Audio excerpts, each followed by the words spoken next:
अस्सलाम वालेकुम। उम्मीद करता हूँ आप सब खैरियत से होंगे। आज का जो हमारा टॉपिक है उसमें जो न्यू सेल टैक्स रिटर्न है उसके ऊपर जो डेटा एंट्री है वो कैसे करनी है। तो गुड न्यूज़ ये है, जो काफ़ी टाइम से जो न्यूज़ आ रही थी, हमने जो दिसंबर की रिटर्न है उसको कहाँ फ़ाइल करनी है, और सिस्टम में भी काफ़ी इश्यूज़ थे। अभी भी सिस्टम में इश्यूज़ हैं, लेकिन तकरीबन 80 to 70% सिस्टम वर्केबल है। तो अभी हम ये सीखेंगे जो सेल की इनवॉइसेस हैं वो कैसे रिपोर्ट करनी है, और इसके बाद परचेज़ेस की इनवॉइसेस भी हैं या फिर दूसरी चीज़ें हैं, कैसे हम इसको चेक करेंगे और कैसे हम नए पोर्टल के अंदर इसको दिखाएंगे सब चीज़ों को। तो सेल इनवाइस के लिए जो सबसे पहली चीज़ है वो ये है कि हम सबसे पहले डिक्लेरेशन पे आएंगे। डिक्लेरेशन में आने के बाद तो ये हमारे पास फॉर्म 26(1) होगा, इस पे हम क्लिक करेंगे।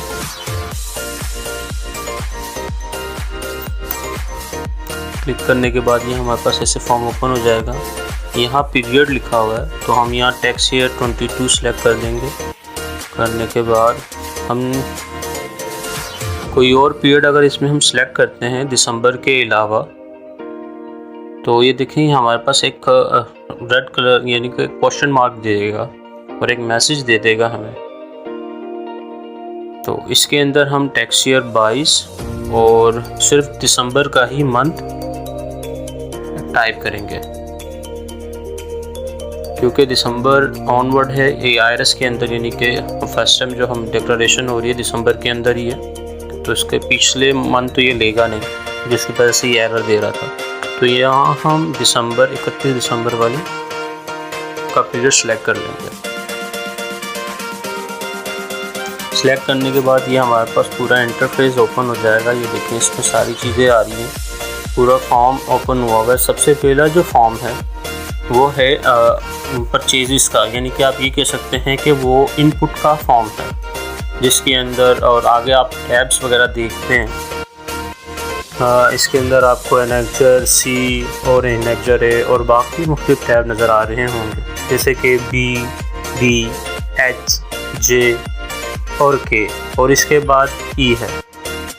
जो भी रेलिवेंट या मैन्युफैक्चरर या ट्रेडर है वो अपना जो है annexure F, H, J, K या E में फ़ाइल करेगा। अपना रिटर्न जो भी है वो इसके अंदर आके अपना फ़ाइल करेगा। और लेफ़्ट साइड पे पहला जो पेज है उसमें आपको परचेज़ेस नज़र आ रही हैं, यानी कि मैंने जो जैसे पहले कहा था, जो फर्स्ट वाला आ रहा है क्रेडिट जिस पे लिखा हुआ है, तो वो है इनपुट का टैब। ये सारा पेज इनपुट से रिलेट कर रहा है। और अगर नीचे आप देखेंगे ऐड विजिबल और इनविजिबल के टैब हैं 7A, 7B और 7C। अगर इन टच पे आप क्लिक करेंगे तो ये अंदर डिटेल्स ओपन हो जाएंगी इसकी। इस पे अभी तक प्रॉपर काम नहीं हुआ, ये अभी तक अपडेट नहीं हुई, और मेरे ख्याल में ये 1 से 2 दिन में इंशाल्लाह ये मेरे अपडेट हो जाएंगी। तो जैसे अपडेट होंगी तो इस पर भी मैं एक वीडियो बना के अपलोड कर दूँगा इंशाल्लाह। अभी इस पे काम हो रहा है। इसके बाद आ जाते हैं सेल डेटा के अंदर, सेल्स टैब के अंदर। ये सब ऑप्शन सेल्स के हैं, और जैसे कि आपको यहाँ फर्स्ट पे नज़र आ रहा होगा जिस पे लिखा हुआ है total goods of services supplies of local. ये सामने जो बॉक्सेस हैं ये आपको अनविजिबल नज़र आ रहे होंगे इनके सामने जो हैं। तो अब इनको हम कैसे इसके अंदर हम डेटा एंटर करेंगे, तो इसके लिए इस विंडो को क्लोज करना होगा और एक नया टैब खोलना होगा, और दोबारा हमें अपने IRS के फर्स्ट इंटरफेस पे जाना पड़ेगा। तो बैग हम चलते हैं, इसको सेफ इधर ही सेव करते हैं और यहाँ पे आ जाते हैं। यहाँ ऊपर आपको इनवॉइस मैनेजमेंट का ऑप्शन नज़र आ रहा होगा। यहाँ आने के बाद इनवॉइस लेजर पर क्लिक करेंगे। क्लिक करने के बाद ये देखें हमारे पास ये एक फॉर्म ओपन हो गया। उसके फॉर्म ओपन होने के बाद ऐड इनवॉइस के ऊपर क्लिक करेंगे। इसको पहले क्लोज करते हैं। एक चीज़ आपको मैं इन्फॉर्म करता चलूँ कि यहाँ पे चूज़ इनवॉइस का जो ऑप्शन आ रहा है, यहाँ पे हमारे पास कोई टेम्पल अभी तक इन्होंने दिया नहीं है जो हम अपलोड करें। एक नीचे एक्सेल का मोनोग्राम नज़र आ रहा है आपको, लोगो। अगर हम इस पर क्लिक करते हैं तो एक हमारे पास सैम्पल डाउनलोड हो जाएगा।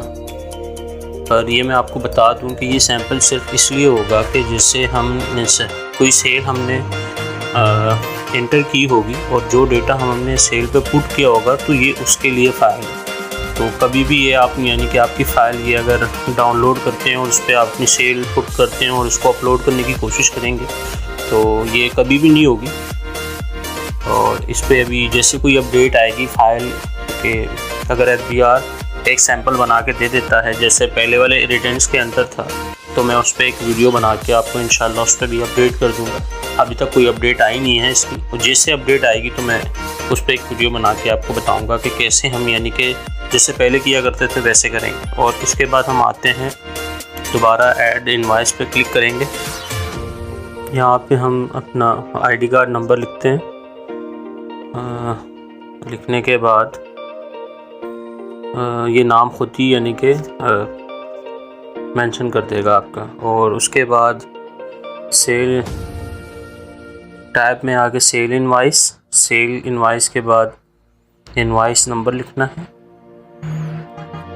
इनवॉइस नंबर लिखने के बाद हम डेट पे आते हैं। तो 2 मंथ की डेट दे रहा है तो दिसंबर ही ये देगा, क्योंकि इससे पुरानी तो ये डेट्स देगा नहीं। तो ये दिसंबर का रिटर्न है तो हम 31 दिसंबर लिख देते हैं इस पर।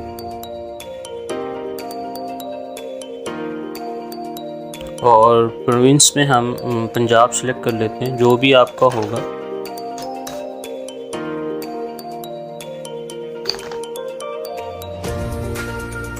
और सेम आगे वाले टैब पे डेजिग्नेशन में भी हम पंजाब सेलेक्ट करते हैं।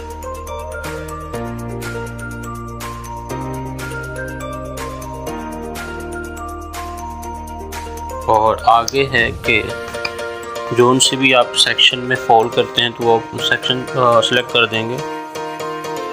यहाँ पे पहले मैंने 3rd किया, लेकिन नहीं, हम इसको एक स्टैंडर्ड ऑफ गुड्स के अंदर ही करते हैं, नॉर्मल पे। तो यहाँ पे हमने नॉर्मल पे कर दी। करने के बाद यहाँ आप HS कोड जो भी आपका होगा जिसमें आप फॉल कर रहे होंगे वो HS कोड लिख देंगे। तो मैं सिर्फ आपको समझाने के लिए चीज़ें कर रहा हूँ। तो यहाँ पे मैं कुछ भी सिलेक्ट कर लेता हूँ, ये सिलेक्ट कर लेते हैं। लेकिन यहाँ पे आपने वही लिखना है जिस पे आप फॉल कर रहे हो। जो आपका HS कोड पिछले वाले रिटर्न में था सेम एज इट इज़ वही आप सिलेक्ट करेंगे। और यहाँ पे आके सेल टैक्स 17% सेलेक्ट करेंगे। सेलेक्ट करने के बाद क्वांटिटी में आके आप जो आपका होगा वो आप वो लिखेंगे। मैं यहाँ सेट सेलेक्ट कर लेता हूँ और यहाँ पे मैं 5 कर देता हूँ। 5 करने के बाद और अमाउंट में मैं 1 लाख लिख लेता हूँ। 1 लाख लिखने के बाद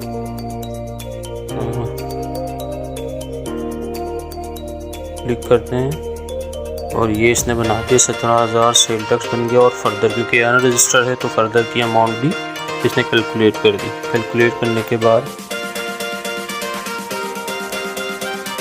फर्दर कैलकुलेशन के बाद और चीज़ें करने के बाद इसको हम सेव आइटम पे आके क्लिक करेंगे और ये हमारी जो है इनवॉइस सेव हो गई। देखें नीचे आ गई। और उस टैब को हम क्लोज करते हैं और दोबारा पहले वाले टैब पे चलते हैं। ये देखें हमारी इनवॉइस आ गई। हम इससे पहले जो हमारा टैब था जिस पर हम काम कर रहे थे समरी के अंदर में, और यहाँ चलते हैं। अभी तक देखें यहाँ पे कोई चीज़ नहीं आई, इनवॉइस नहीं आई। तो हम सबसे पहले नेक्स्ट C में आते हैं।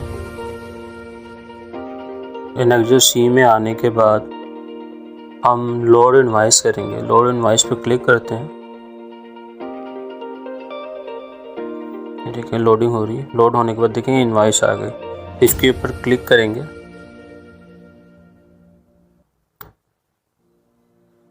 क्लिक करने के बाद सबमिट, और सबमिट पे क्लिक करते हैं। सबमिट के बाद हम करते हैं इसको सेव पे क्लिक कर देते हैं। सेव पे क्लिक करने के बाद हम आ जाते हैं डेटा पे दोबारा। मेन समरी जो है, जो फ्रंट फेस है इसका, उस पर आते हैं। अभी तक नहीं आई तो दोबारा एनेक्जर सी पे आते हैं, देखते हैं कि क्या मसला है, क्यों नहीं ये उठा रहा। सेव दोबारा किया,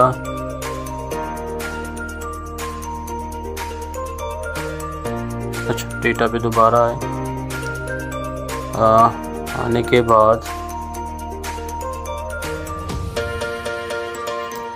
कैलकुलेट पे क्लिक कर देना है, तो हमारे पास ये डेटा सामने मेंशन हो जाएगा। एक बार मैं दोबारा आपको यानी कि बता देता हूँ कि कैसे आएगा। हम एनेक्जर सी में दोबारा जाएंगे, जाने के बाद इसको पहले अनसबमिट कर देते हैं।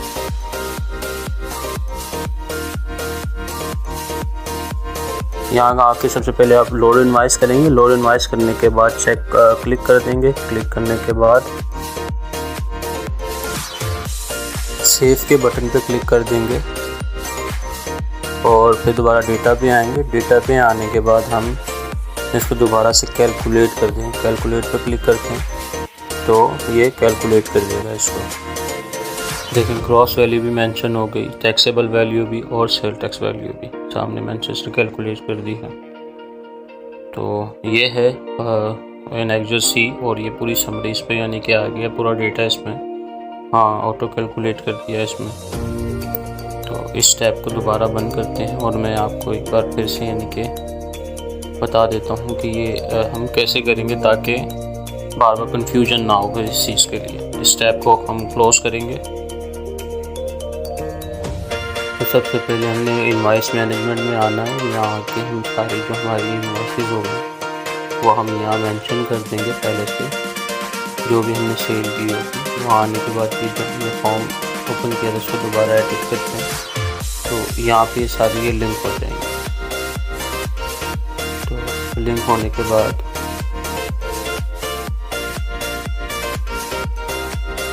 इस पे हम जब इसको क्लिक करेंगे और डिलीट करने की कोशिश करेंगे तो ये डिलीट नहीं होगा, तो ये एरर देगा। तो सबसे पहले हमने जो मेन डेटा पे ये एंट्री की होगी वहाँ से हमें हटानी होगी। यहाँ पे हम आएंगे एनेक्जर सी में। एनेक्जर सी में आने के बाद हम इस पर क्लिक करेंगे। क्लिक करने के बाद हम डी-लिंक कर देंगे इसको। डी-लिंक करने के बाद यहाँ से ये रिमूव हो जाएगी। एनेक्जर सी से डी-लिंक करने के बाद देखें सारे टैब दोबारा ओपन हो जाएंगे। एडिट, व्यू, डिलीट के बटन दोबारा ओपन हो जाएंगे। तो हम यहाँ से दोबारा एडिट भी कर सकते हैं और चीज़ें भी कर सकते हैं। इसको दोबारा आने के बाद यहाँ पे एक बार रिफ़्रेश कर लेंगे। रिफ़्रेश करने के बाद अगर हम ऊपर क्लिक करेंगे तो देखें डिलीट नहीं होगा, ये ऑप्शन अभी पूरा अवेलेबल नहीं है। तो हम इस इनवॉइस पे भी क्लिक करेंगे।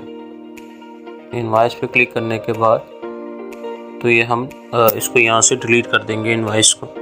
ऊपर वो क्लिक करने का मतलब ये है कि अगर ज़्यादा इनवॉइसेस होंगी तो ऊपर क्लिक करने से सब एक साथ डिलीट हो जाएंगी। तो इस पर अभी काम हो रहा है, अभी ये अपडेट की नहीं है, तो हम इसी इनवॉइस को डिलीट कर देते हैं। ये देखें हमारे पास इनवॉइस डिलीट यहाँ से भी होगी और मेन डेटा से भी हम पहले ही हटा चुके हैं। तो हम इसको स्टेप बाय स्टेप लेके चल रहे हैं। जैसे जैसे नई अपडेट्स आएंगी मैं फर्दर आपके साथ डिस्कस करता रहूँगा, उस पर वीडियो बनाता रहूँगा और जैसे जैसे चीज़ें मुझे पता चलती जाएंगी हम डिस्कस करते जाएंगे इंशाअल्लाह।